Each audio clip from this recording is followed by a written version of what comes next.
René le Jeune, 10 questions sur le purgatoire. Certains théologiens mettent en doute l'existence du purgatoire. Les protestants le rejettent depuis la Réforme. Que dit l'Église sur le purgatoire? Dans sa constitution dogmatique, l'Église lumière des nations, le Concile Vatican II a réaffirmé la doctrine constante de l'Église sur le purgatoire en rappelant les décrets des conciles de Nicée II en 787, de Florence en 1442 et de Trente en 1545. De nombreuses inscriptions dans les catacombes romaines témoignent de l'ancienneté de cette croyance. L'Écriture sainte en témoigne de son côté. La pensée de prier pour les morts, afin qu'ils soient délivrés de leurs péchés, est une pensée sainte et pieuse, dans le second livre des Maccabées, chapitre 12, verset 45. Dans sa première lettre aux Corinthiens, l'apôtre Paul fait allusion au feu purificateur après la mort. Dans la première lettre aux Corinthiens, chapitre 3, verset 15. Quant à lui, il sera sauvé, mais comme à travers le feu. Lui, c'est l'ouvrier, entre guillemets, le serviteur de Dieu. Un théologien catholique qui met en doute une affirmation solennelle, réitérée par plusieurs conciles œcuméniques, peut-il encore se réclamer de l'Église catholique? Bien sûr que non. Saint Paul invite à la prudence, à l'encontre des esprits trompeurs, et met en garde ceux qui ne supportent plus la saine doctrine, mais qui, au gré de leur passion et l'oreille les démange, se donneront des maîtres en quantité et se détourneront l'oreille de la vérité pour se tourner vers les fables. La vérité, c'est l'Église et elle seule qui la détient. Elle seule a le pouvoir des clés et le pouvoir de lier et de délier. Elle bénéficie de l'assistance du Saint-Esprit pour expliquer et éclairer la parole de Dieu. Les définitions doctrinales prononcées par le magistère extraordinaire sont infaillibles. Quant à nos frères protestants, le père Louis Bouillet, lui-même ancien pasteur protestant, constate que la Réforme a manqué de lucidité en s'attaquant à certaines pratiques et certaines formes de pensée de l'Église du XVIe siècle. Elle n'a pas su les critiquer assez profondément pour parvenir à la vraie racine du mal, et éviter du même coup de déraciner l'arbre auquel on voulait rendre la santé. D'ailleurs, dans ce protestantisme, on a vu se produire des divisions internes de plus en plus multipliées jusqu'à un rejet des principes primitivement énoncés. Le père Bouillet constate, chez beaucoup de protestants, un désir qui se ferait péniblement sa voix de réinterpréter le plus substantiel des principes protestants dans un sens qui ne serait plus foncièrement anticatholique. Le Saint-Esprit est à l'œuvre, l'unité se fera un jour, n'en doutons pas. Pour ce qui est du purgatoire, le simple bon sens exige que tout être humain encore défiguré par le péché à sa mort passe par une purification qui est à la fois espérance et souffrance, afin de pouvoir vivre l'éternité des délices. En présence de Dieu, trinitaire, infiniment miséricordieux. L'homme défiguré par le péché est transfiguré par la purification, avant d'être admis pour l'éternité à la bienheureuse vision du Dieu d'amour. Nier le purgatoire, écrit saint Thomas d'Aquin, c'est se dresser contre la justice divine et commettre une erreur contre la foi. Résumé de l'enseignement des trois conciles œcuméniques qui ont défini la doctrine du purgatoire. Les conciles de Lyon en 1274, de Florence en 1438 et de Trente, dont la 25e session a eu lieu en décembre 1563, définissent avec l'assistance du Saint-Esprit une croyance dont les origines remontent à l'Église primitive. Dans ses prières et sa liturgie, elle n'a jamais cessé d'intercéder pour les morts. Par le sacrement de pénitence, le pécheur est réconcilié avec Dieu. Ses péchés sont pardonnés. Cependant, il reste une dette à acquitter à la justice divine. La purification au purgatoire porte sur la peine temporelle et non la faute elle-même qui est effacée par le pardon. La peine est purificatrice. Elle répare les désordres causés par les péchés. Dans cette vie, la peine peut être volontairement expiée par la pénitence. Dans l'au-delà, l'âme doit se soumettre à la purification. La peine du purgatoire, c'est d'abord et surtout la privation de la vision de Dieu. L'âme en voie de purification, c'est le bonheur indicible de cette vision. En être privé, même temporairement, est une cause de grande souffrance. C'est comme une intense brûlure au fond du cœur. En plus de cette privation qui est la peine essentielle du purgatoire, il y a des peines d'essence, destinées à purifier l'âme des souillures que lui a infligées l'attachement désordonné aux créatures et aux biens matériels. Les peines du purgatoire varient, selon la gravité des péchés, en intensité et en durée. Mais toutes les âmes sont dans la paix, en dépit de leurs souffrances. Elles savent que les peines prendront fin, elles ont conscience de la nécessité d'être complètement purifiées avant d'être admises à contempler Dieu. Cependant, ces souffrances n'entraînent plus aucun mérite, elles n'ont qu'un but, la purification finale.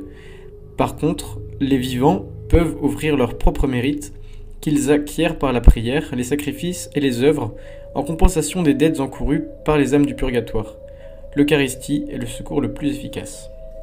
Sainte Catherine de Gênes a écrit un traité du purgatoire. Quelle est sa vision de la purification des âmes? L'Opus Catharinianum, publié 40 ans après la mort de la sainte, comporte une vie et doctrine de Catherine, un dialogue entre la créature et son créateur, ainsi qu'un traité du purgatoire. Ce dernier est nourri des expériences mystiques de la sainte, de son union extatique avec le Sauveur, qui a façonné son âme au feu du pur amour. Elle lit dans le cœur divin, et elle en est consumée. La vision du purgatoire n'est bien entendu pas différente de celle de l'Église. La dette encourue par le péché dont l'âme doit s'acquitter, et l'indispensable purification par le feu. Le Seigneur a révélé à Catherine de Gênes la nature de ce feu. Ô merveille, ce feu n'est rien d'autre que l'amour de Dieu qui brûle l'âme au purgatoire, jusqu'à ce qu'elle s'enflamme elle-même du feu divin. Ce processus de purification par le feu accélère la métamorphose de la divinisation dans laquelle l'être humain est engagé dès sa conception. Sainte Catherine de Gênes voit la vie humaine comme une marche continue vers Dieu, sous la conduite de l'Esprit Saint, dont le feu appelle en retour le feu du pur amour de sa créature. Dans cette perspective, le purgatoire est la plus heureuse des conclusions du processus de purification de l'âme. Celle-ci se confond avec la métamorphose de divinisation, dans son ultime étape, avant le face-à-face avec le Tout-Puissant, qui est amour et miséricordieux. Le purgatoire, quelle grande chose, s'est écriée Sainte Catherine de Gênes. Bien loin d'avoir peur du purgatoire, il faut se réjouir de cette mise en conformité terminale de l'âme avec l'image que Dieu emporte dans son cœur. Quelle est l'attitude de l'Église orthodoxe à l'égard du purgatoire ? Les orthodoxes se rattachent à la même et très ancienne tradition de prière pour les morts que les catholiques. Au second concile œcuménique de Lyon, en 1274, Michel VIII Paléologue, empereur de Constantinople, ainsi que le patriarche orthodoxe de cette capitale religieuse et politique, ont fait une profession de foi solennelle qui parle en termes clairs de l'existence et de la fonction du purgatoire. La signature de l'édit d'union entre l'Église d'orthodoxe et l'Église catholique elle-même, au concile de Florence en 1439, réaffirme la croyance au purgatoire. L'hostilité de la Grèce et la prise de Constantinople par les Turcs musulmans réduisirent à néant l'union de 1439. Cependant, les parties essentielles de la profession de foi commune, dont celle concernant le purgatoire, n'ont jamais été révoquées ou altérées. Au total, l'Église orthodoxe professe la même croyance au purgatoire que l'Église catholique. Qui se trouve au purgatoire ?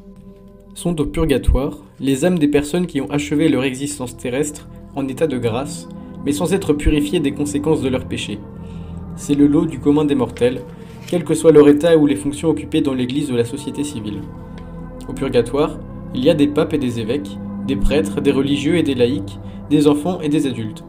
Tous ceux qui, sachant discerner le bien et le mal, se sont livrés passagèrement et volontairement au mal, et dont les peines rattachées à leurs péchés n'ont pas été expiées par la pénitence. Cela est confirmé par les révélations qu'un ange gardien fait à une âme privilégiée restée dans l'anonymat.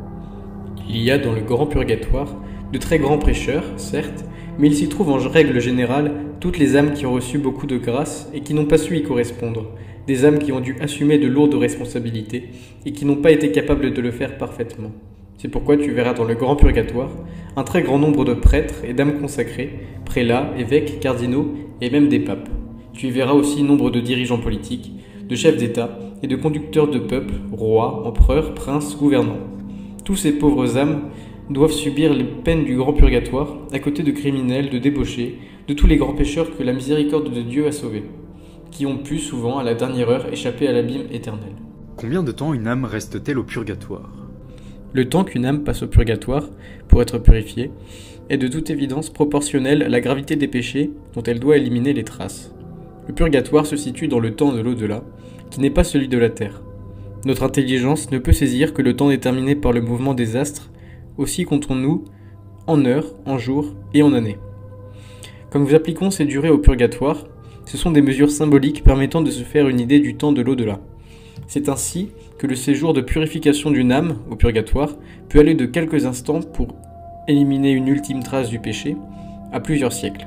Il est intéressant de noter à ce sujet qu'à Fatima, Lucie demanda à la Vierge quel était le sort de deux de ses amis décédés peu de temps auparavant.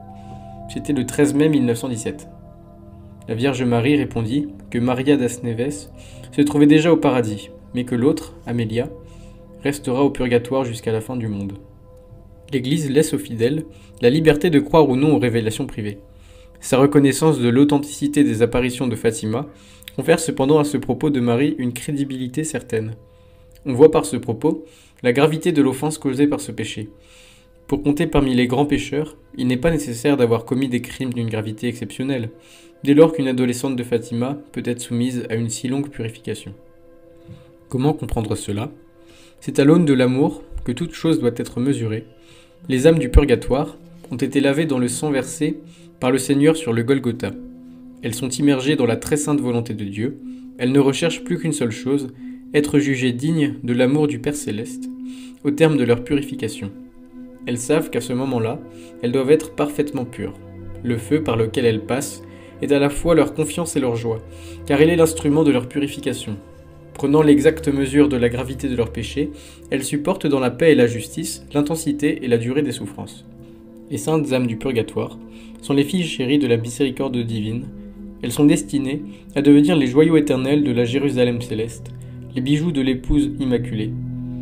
Ainsi faut-il qu'elles soient parfaitement pures, et la moindre faute, le moindre manquement sont totalement expiés, la moindre souillure est complètement effacée. Voilà ce que l'ange gardien a confié à l'âme privilégiée dont il a la garde. Ce sont des paroles de consolation. Le purgatoire a été créé par la miséricorde, dit encore l'ange gardien. Les âmes sont au purgatoire par un décret de la miséricorde, par pure gratuité de l'amour divin. Car les peines, si terribles soient-elles, sont toujours incomparablement légères par rapport à l'offense infinie que constitue le péché. Quels sentiments les âmes éprouvent-elles au purgatoire? Saint Thomas d'Aquin écrit « Les souffrances du purgatoire sont volontaires en ce sens que l'âme les considère comme le moyen de glorifier Dieu en payant sa dette envers la justice divine et comme le moyen de parvenir à la vision béatifique dont le désir la consume. L'âme sait que la peine qu'elle endure est purificatrice et qu'elle aura un terme. Elle est dans la paix, tout abandonnée entre les mains de Dieu. L'âme du purgatoire peut être comparée quant à ses sentiments avec un malade à l'hôpital. Celui-ci se confie, dans une confiance totale, aux mains du chirurgien qui extirpe le mal jusqu'aux racines. Le malade voit l'opération comme son unique chance de guérison.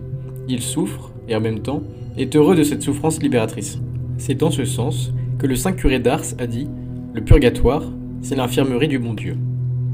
Dans Regard sur le purgatoire, l'ange gardien révèle encore à l'âme privilégiée qui lui est confiée « Tu sais que la plus petite faute est une offense infinie à Dieu.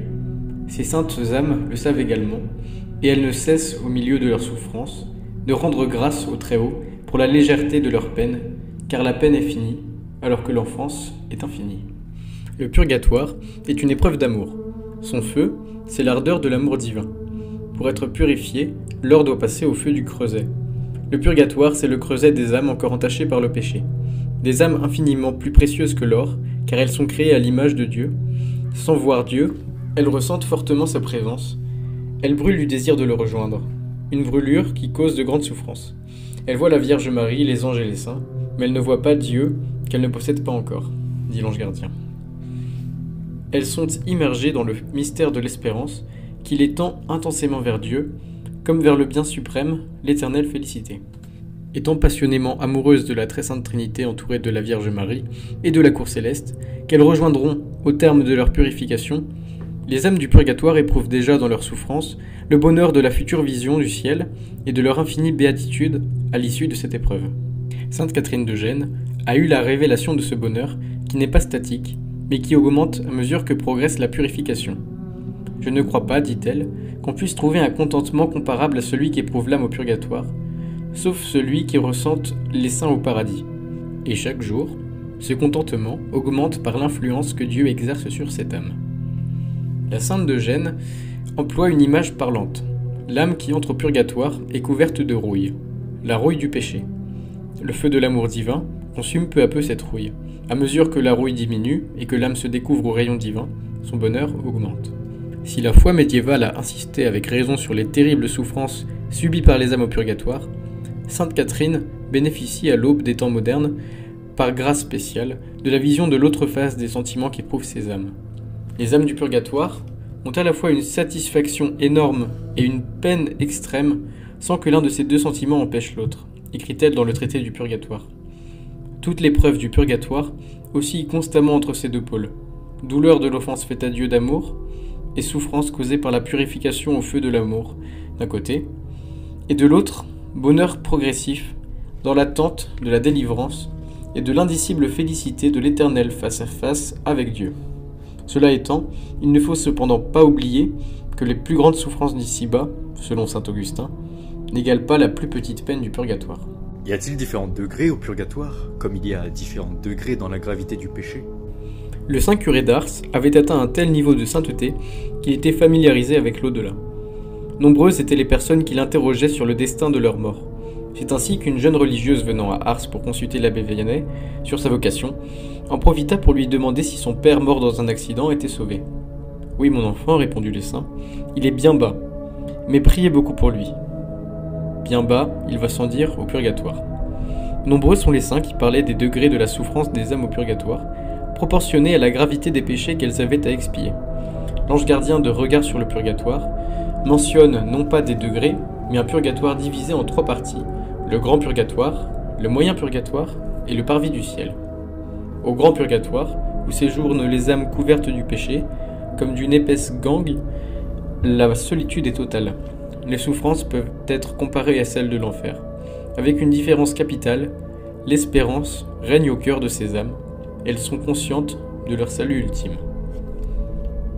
Au long de leur séjour, les traits de feu de l'amour divin frappent sans cesse la gangue du péché, les brèchent, la cassent, l'éliminent peu à peu. Au purgatoire, l'âme se trouve fixée entre son degré de sainteté et d'amour. S'il ne reste à la mort qu'une parcelle d'amour, le feu de l'amour divin s'en empare et consume progressivement la peine par souffrance d'expiation. Au grand purgatoire se trouvent les âmes qui ont accumulé les péchés graves au cours de leur existence. Les âmes également de ceux et celles qui se sont mal acquittés de leur mission. Comme disait l'ange, tu y verras un très grand nombre de prêtres et d'âmes consacrés, prélats, évêques, cardinaux et même des papes. Toutes ces pauvres âmes doivent subir les peines du grand purgatoire, à côté de criminels, de débauchés, de tous les grands pécheurs de la miséricorde divine à sauver, disait l'ange gardien. Dans le moyen purgatoire, les tourments du feu purificateur sont encore violents, mais il y a déjà la consolation de l'élan intérieur qui les porte vers Dieu. Tout en étant en voie de purification douloureuse, elles se livrent au mouvement d'amour qui les porte vers le ciel et les rapproche sans cesse de Dieu, qu'elles n'arrêtent pas de glorifier. On voit dans ce moyen purgatoire des âmes de tout rang, âge et époque. Dans la partie que l'ange gardien appelle le parvis du ciel, règne le pur amour et la nue souffrance, simultanément. Les âmes s'y avancent vers la Jérusalem céleste, elles se portent au devant de leur roi. Elles y restent plus ou moins longtemps, mais jamais autant que le grand et le moyen purgatoire, car l'intensité des longueurs d'amour du parvis constitue une rapide et dernière purification. Degré de souffrance, ou division du purgatoire en 3 parties, 2 visions qui ne se contredisent nullement. C'est la gravité des péchés non éliminés par la pénitence qui détermine la durée et l'intensité des souffrances causées par le processus de purification. Autrefois, on insistait beaucoup sur les prières en faveur des pauvres âmes du purgatoire, plus particulièrement le 2 novembre. Aujourd'hui, on passe généralement sous silence cette intention. Qu'en est-il réellement?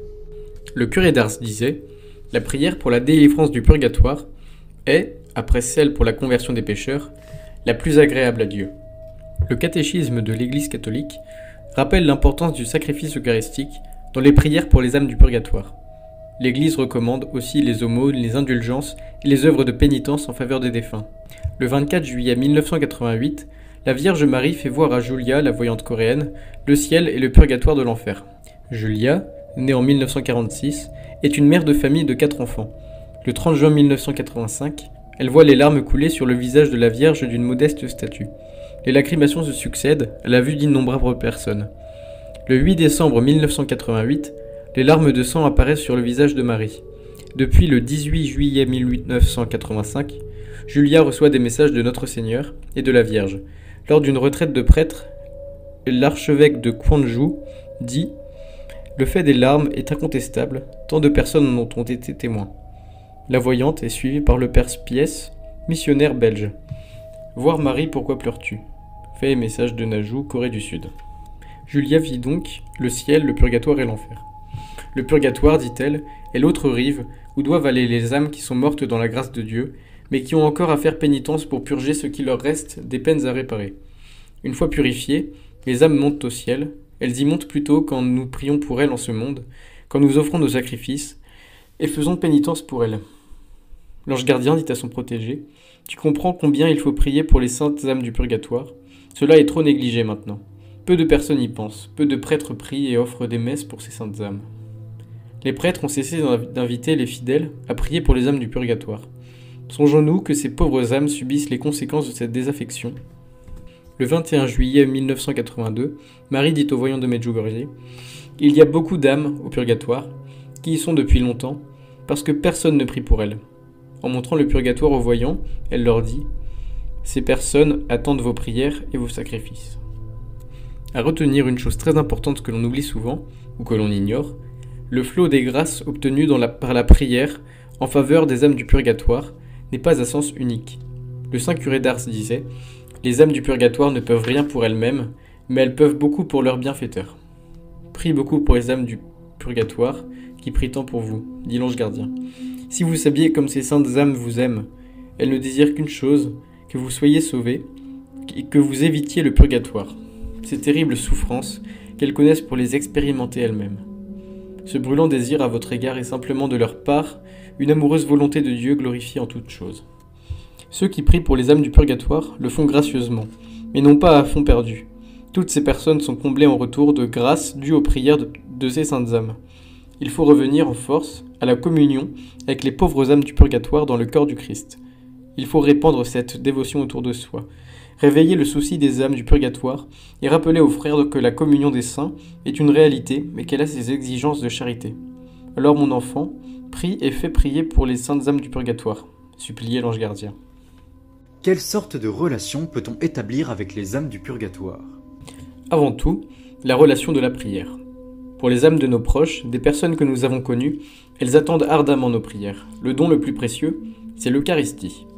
Faire célébrer une messe à leur mémoire, communier à leur intention, représente un acte de réparation de valeur incomparable dont elles éprouvent aussitôt la bienfaisante soulagement. Un écueil à éviter, c'est le jugement téméraire. Croire que toute prière est inutile pour un pécheur abject et sans repentance, que l'on suppose voué au feu éternel. Ou inversement, estimer qu'elle est inutile, s'agissant de l'âme d'une personne de sainte réputation, qui a nécessairement dû être admise directement au ciel. Deux exemples montrent bien combien il est vain de supputer le sort d'une âme.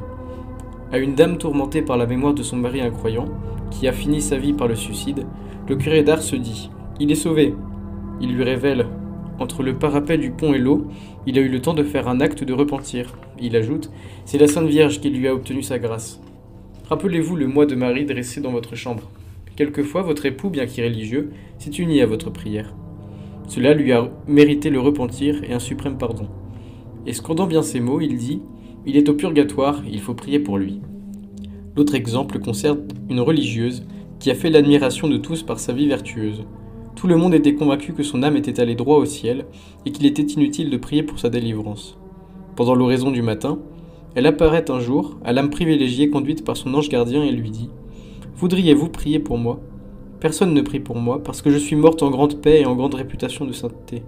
Mes sœurs bien-aimées me croient assurément au paradis. » Elle était au purgatoire dans le parvis, me languissant d'amour auprès de mon époux divin. Il est très bon aussi de prier pour les âmes du purgatoire globalement, en laissant à la Sainte Vierge le soin d'appliquer ses prières à celles des âmes qui en ont le plus besoin, par sa propre intercession en leur faveur. Prière, sacrifice et pénitence, dans cette intention, représentent un grand bienfait pour une multitude d'âmes en peine. Et ne l'oublions pas, ce bienfait rejaillira sur nous-mêmes et nos proches, dans les prières de louange et d'intercession des âmes qui ont bénéficié des nôtres, et qu'elles poursuivront une fois admises au ciel. C'est cela aussi, la communion des saints. Un propos impressionnant de l'ange gardien en témoigne. Dans la lumière de la miséricorde divine, leur monde de connaissance est bien plus élevé que le vôtre sur terre. Il est comparable au nôtre. Ces saintes âmes ont une connaissance intuitive de l'Église militante et de ses besoins, selon que le Très-Haut le permet. Il arrive que le Seigneur dévoile à ces saintes âmes vos demandes, vos besoins, vos souffrances aussi.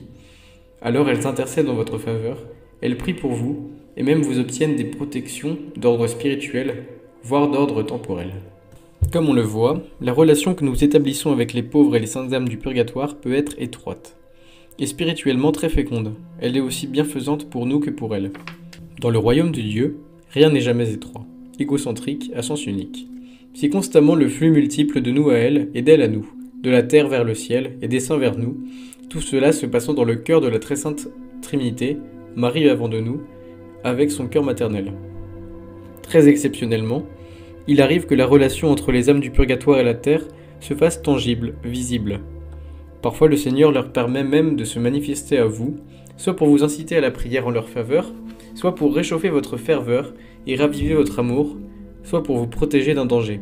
Cela existe, c'est rare, mais cela existe, car le Seigneur le permet.